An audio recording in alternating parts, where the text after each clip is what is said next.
soyayya a rayuwar ɗan adam ba iri ɗaya ba ce. Masana a fannin psychology sun bayyana cewa akwai nau'o'in soyayya daban-daban, domin yadda mutum yake jin soyayya ga wani ba lallai ya zama iri ɗaya ga yadda yake jin ta ga wani ba.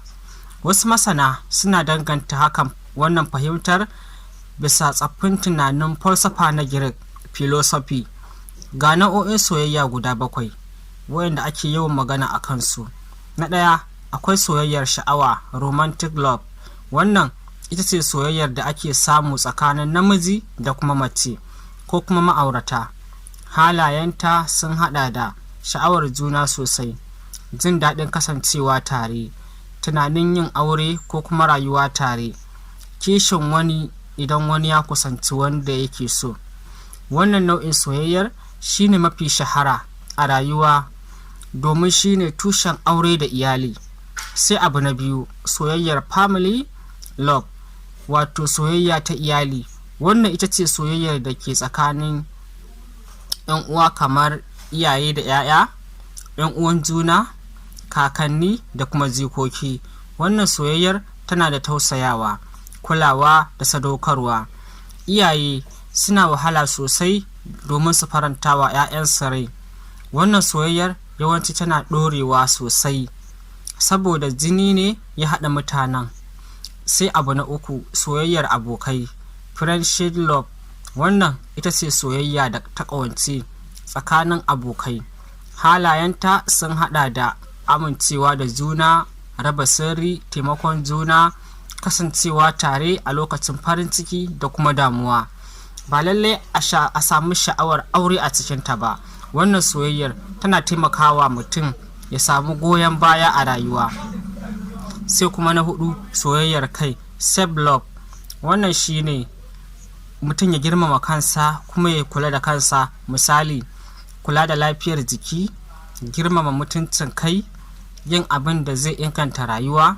Amma idan yayi yawa zai iya zama wasan kai, don haka ya kamata mutum ya so kansa amma ba da girman kai ba.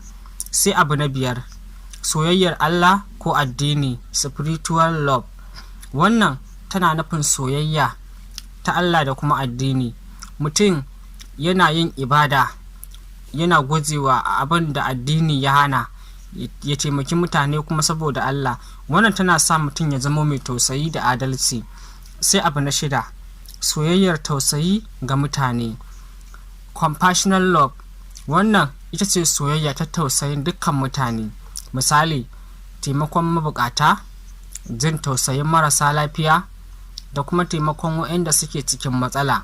Mutum ba sai ya san wanda yake taimakawa ba, amma zuciya tana so ta kyautata wa kowa. Sai abu na 7, soyayyar sha'awa ta wucin gadi, infatuation love.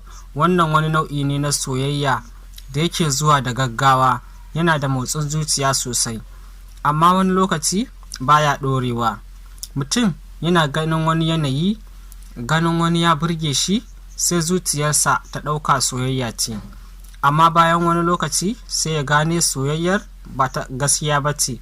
A takaice, nau'in soyayya guda 7 su ne: na 1, soyayyar sha'awa, romantic; na 2, soyayyar iyali; na 3, soyayyar abokai; na 4, soyayyar kai; na 5, soyayyar addini; na 6, soyayyar tausayi ga mutane; sai na 7, soyayyar sha'awa ta wucin gadi.